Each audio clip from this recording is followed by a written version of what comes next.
Howdy, hey guys, it's another Saturday Scribbles episode. I'll be showing you 3 Zentangle patterns, and then I'll be making a doodle style moth and try to incorporate the 3 patterns like what I did last week with the leaf and the week before, I think with the pumpkin.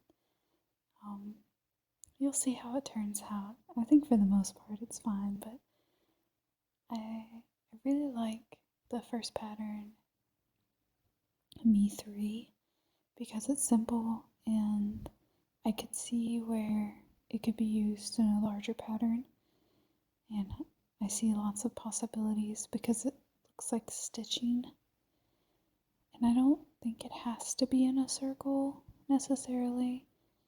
And I've seen other patterns that incorporate this stitching style, and we've even done them on this in this series. So I think that they could be incorporated really well with that. And again, they're just very simple to do, and you don't have to color anything, so that's always nice.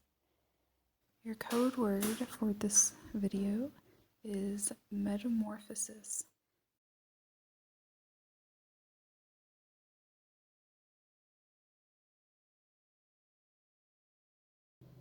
The next pattern is called Marnie, and I thought I could make it work. I did the basic pattern, and I did one of the spin-off patterns, which looks the same. It's just a matter of what you put inside of the triangles.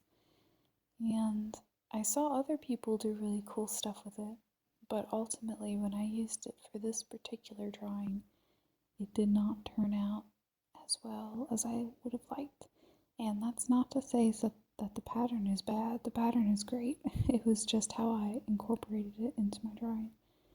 So I would necessarily recommend this one if you want to try this exact drawing at the end. Maybe just leave this one out. But it definitely has possibilities, and it is fun and simple to draw.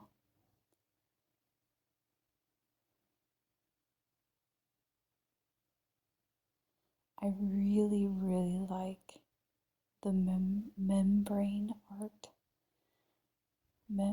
Membranart. For some reason, it reminds me of a video game that you may or may not have heard of or played called Dead Space.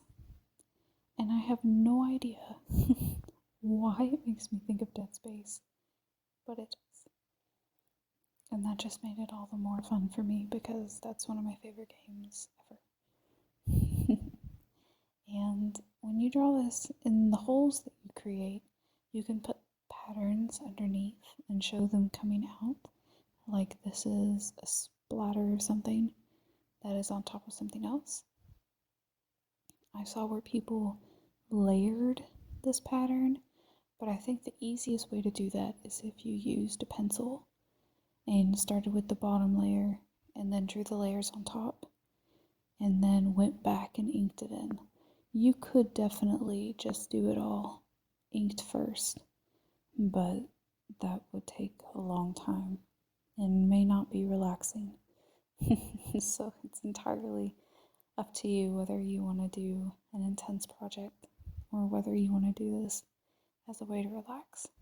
I personally would not find that relaxing.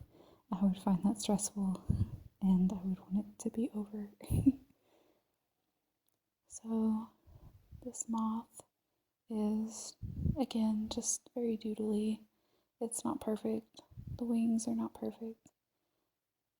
Originally I was going to draw it on its own page, but I kind of liked the way that the Zentangle pattern bumped into it, kind of like it was going to transform it or something, like Venom.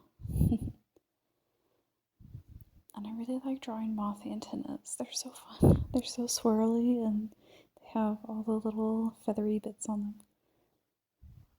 So for the bottom eyes, I did the Me 3 pattern, and then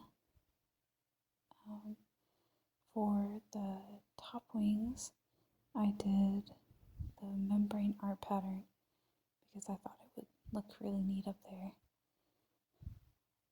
I would probably, as I said, not do the Marnie pattern for this kind of drawing, or at least don't put it in there the way that I put it in there.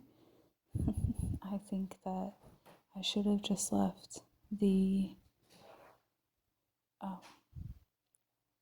bottom eyes pattern and then just did like polka dots or something instead of incorporating this extra pattern in there. I think it would have been much simpler and less distracting. And ta-da! There you have it. Good times. I hope that yours turns out the way that you want it to. Thank you so much for watching.